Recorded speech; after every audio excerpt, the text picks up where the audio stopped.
Salut la famille, j'espère que vous allez bien. Voilà, regarde, nous y sommes. Nous y sommes. Jour J-1. Donc, demain, sensiblement à cette heure-ci, ce sera déjà les cérémonies d'ouverture. La Coupe d'Afrique, Côte d'Ivoire 2021-2023 débutera demain. Donc, là, franchement, j'étais grandement impatient, comme la plupart des Africains, en fait. Du coup, demain, ce sera le grand début, en fait. Les hostilités vont être lancées. Donc, c'était juste l'occasion pour moi, du coup, de venir vous faire part de mes favoris et bien évidemment aussi des outsiders par rapport à cette Coupe d'Afrique. Donc, sans plus tarder, je vais juste commencer déjà, en fait, par deux équipes.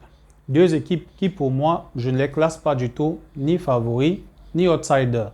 Pour moi, ce sont les deux équipes qui maîtrisent le plus la Coupe d'Afrique. Donc, les deux équipes, franchement, peu importe leur état de forme, pour moi, on ne les classe pas du tout, en fait. Il faut avoir peur de ces équipes dans toutes les compétitions où elles sont en Afrique. Bien évidemment, il s'agit du pays le plus titré au continent, en termes de Coupe d'Afrique, bien sûr, à savoir l'Égypte. L'Égypte a 7 Coupes d'Afrique et c'est également l'équipe qui a joué le plus de finales et je pense aussi participer au maximum de Coupes d'Afrique possible. Très attention à l'Égypte, peu importe. Cette année, par exemple, on ne classe pas forcément l'Égypte parmi les 3 premières équipes. La dernière fois également, c'est toujours la même chose. Mais pour moi, parmi les pays d'Afrique du Nord, l'Égypte est la seule équipe qui a maîtrisé, en fait, maîtrisé le style de jeu qui passe, on va dire, entre autres, en Afrique. Quand je dis entre autres en Afrique, c'est-à-dire, généralement, en fait, parmi les pays qui ne sont pas de l'Afrique du Nord, en fait, entre autres. Donc, quand je dis cela, je veux parler par exemple du Maroc, Tunisie, Algérie et j'en passe par exemple.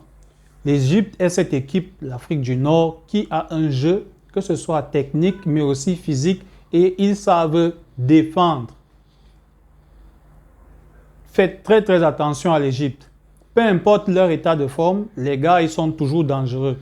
La preuve en est, ils sont déjà à 2 finales lors des 3 dernières CAN. L'année au Cameroun, finaliste. En 2017, finaliste encore. Sans qu'on ne parle forcément d'eux. Les gars évoluent doucement de leur côté. Pendant que nous tous, on a les yeux rivés vers les favoris et consorts et tout, qu'on ne fait qu'éliminer, les gars avancent de leur côté tranquillement. Donc, faisons très attention à l'Égypte pour cette Coupe d'Afrique. Surtout que Mohamed Salah, il a déjà perdu 2 finales. Et je pense même qu'il n'a pas encore de Coupe d'Afrique. Donc, faisons très attention à l'Égypte. Qui pour moi, je ne classe pas l'Égypte du tout. Pas du tout. Parce que les gars, ils ont le secret. Que ce soit avec un beau football ou mauvais football, les gars avancent seulement en solo. Donc ça fait partie des équipes, pour moi, il faudrait les suivre attentivement. Et si vous avez la possibilité de les éliminer, faites-le le plus tôt possible. Sinon, gare à vous. Parce que demain, ils pourront éliminer votre équipe favorite à vous. Donc là, c'est le premier pays. Et bien évidemment, le deuxième pays, on le sait tous. Dans le monde entier, qui ne connaît pas les lions indomptables du Cameroun? Vous avez suivi le père, les lions indomptables. Tout un sac de continent. Le sac de continent. On repart encore à Abidjan, où on avait eu à gagner la Coupe d'Afrique également, lorsque la Côte d'Ivoire avait organisé leur seule Coupe d'Afrique jusqu'à date. Donc, le Cameroun également, 5 Coupes d'Afrique. On va chercher à se rapprocher de l'Égypte, le seul et unique adversaire du Cameroun, en Afrique bien sûr. Donc là, franchement, le Cameroun est également cette équipe-là. Tout comme l'Égypte, peu importe leurs prestations, il faudrait faire attention parce qu'on ne sait pas un tout petit peu ce que cette équipe du Cameroun va nous réserver dans certaines compétitions. Dans les années 2000, c'est vrai qu'elle partait largement favorite. Il y avait, dans les années 2000, on parlait de l'Égypte, on parlait du Cameroun, on parlait du Niger également et même le Ghana vers les années 2006, 2008 par là aussi. L'Égypte était un peu en deçà, mais l'Égypte quand même arrivait à gagner. Donc, ça fait partie de ces 2 pays-là. En fait, pour moi, je les mets hors catégorie. En 2017, on se rappelle tous, le Cameroun n'a pas une bonne prestation dans l'ensemble. Mais ils ont un bloc et les gars avancent doucement, easy. Et on a gagné le Sénégal en finale, l'Égypte en finale également, en battant le Sénégal en demi-finale, si je me trompe. Donc, faisons très attention à cette équipe. Perso, en tant que supporter des Lions, moi, je ne sais pas en fait à quoi m'attendre. Je ne sais pas ce que Rigaud nous prépare, ce que cette équipe va donner, on ne sait vraiment pas. Et avec un coach également, que nous tous savons que les résultats depuis qu'il est là, ce n'est pas trop ça. Donc franchement, je ne sais pas à quoi ça va ressembler concernant les Lions, mais toujours est-il que c'est l'une des équipes qui maîtrise cette compétition et il va falloir faire attention aux Lions indomptables. Donc pour moi, c'était les deux équipes en tout cas, les deux équipes que je ne peux pas classer en tout cas, ni favoris ni outsiders, pas du tout. Ils peuvent nous réserver une belle prestation comme la pire des prestations possibles, en tout cas bien faire un bon parcours, peu importe leur état de forme. Donc passé cela, on va passer en fait au favori numéro 1, qui est bel et bien le tenant du titre. Le Sénégal défend pour la première fois son titre de champion d'Afrique.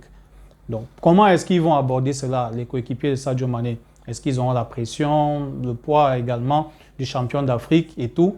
On ne sait pas. Mais toujours est-il que perso, moi je vois cette équipe sénégalaise renouvelée et avec du sang neuf également. Avec un très bon coach qui arrive aussi à injecter les nouveaux joueurs comme Iliman Ndiaye par exemple et d'autres joueurs qui sont très forts dans une équipe où prône la méritocratie. Ce sont ceux qui méritent, qui sont performants, qui sont là. Et ils ont toujours un bloc soudé. Donc moi je pense que le Sénégal, ils ont suffisamment de morale pour pouvoir assumer leur rôle de favori et ils viennent là en fait pour pouvoir faire le doublé directement. Donc très attention au Sénégal qui pour moi est le favori numéro 1. Passé le Sénégal bien évidemment, je vais parler personnellement du pays organisateur, la Côte d'Ivoire. La Côte d'Ivoire pour moi c'est mon deuxième favori bien sûr parce que c'est le pays organisateur avec la ferveur des Ivoiriens à domicile. Avec le poids également, je pense que les Ivoiriens vont vouloir faire une très bonne CAN. Il y a également mon joueur préféré aussi ivoirien au milieu de terrain actuellement, Seko Fofana.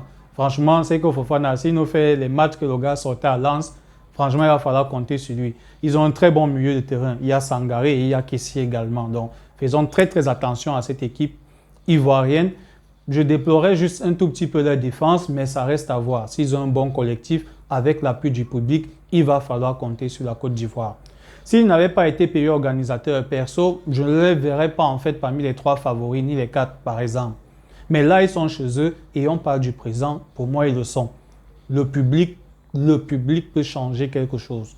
Et je pense que cette équipe sera grandement galvanisée de jouer chez elle, devant son public et franchement, ça va faire la différence. Il va falloir compter sur la Côte d'Ivoire. Après la Côte d'Ivoire, on va parler du Maroc.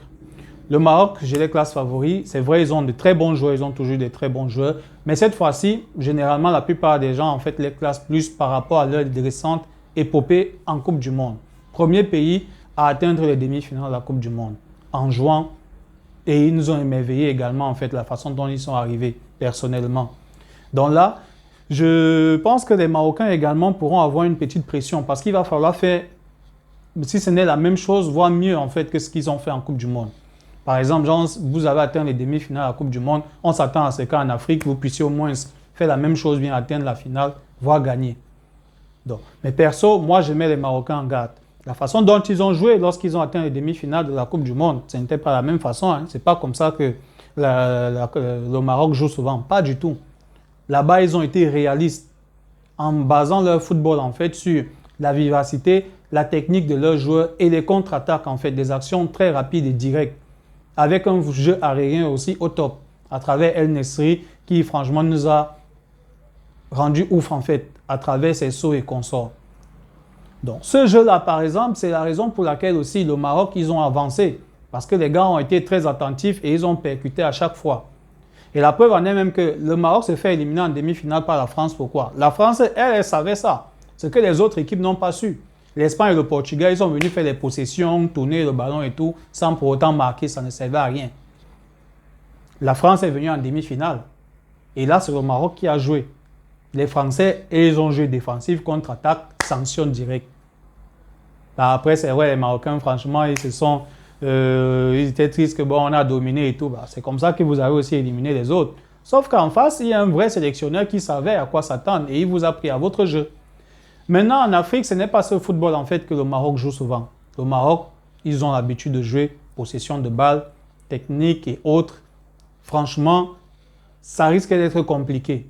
Donc, je ne sais pas ce que leur coach Walid va mettre en place, mais de toutes les façons, Pour moi, le Maroc est le troisième favori. Passé dans le Maroc, on va aller vers les outsiders. En outsider, je mettrais numéro 1 l'Algérie. L'Algérie, j'aurais bien pu la classer parmi les favoris. Ça ne souffre de rien. Mais c'est mon choix. Moi, je les mets en fait dans les outsiders de par leur récente forme, leur récente méforme en fait. Mais là, on a une équipe algérienne surmotivée parce qu'elle était touchée au vif carrément. De par les derniers résultats et les dernières prestations, l'Algérie a été touchée au vif. Déjà à la CAN également au Cameroun, l'Algérie tenante du titre, elle n'a pas pu assumer son statut et elle est sortie très tôt. Très tôt. Et en plus de ça, l'élimination à la Coupe du Monde. Face à qui encore le continent. Donc les gars ont le goitre rora comme ça que les gars veulent seulement tout massacrer cette fois-ci. Non. Donc franchement, faites grandement attention. Grandement attention aux hommes de Djamel, en fait, de Djamel. Faites très attention. L'Algérie, franchement, pour tous les favoris que j'ai cités là, ils font gaffe. L'Algérie va franchement finir avec eux dès qu'ils vont atteindre en fait la deuxième partie d'élimination directe. Du coup, faisons très attention à ces Algériens. On va voir un tout petit peu ce que ça va donner en fait. Et bon, bien sûr, après l'Algérie, j'irai directement avec, pour moi, mon deuxième pays outsider. Les deux autres, je vais dire le Ghana et le Nigeria. Je mets les deux ensemble parce que depuis en fait la fin d'une génération, surtout pour le Nigeria, on ne sait plus trop à quoi s'attendre.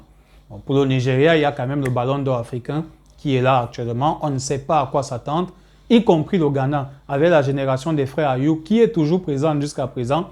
On ne sait pas à quoi s'attendre pour ces deux-là.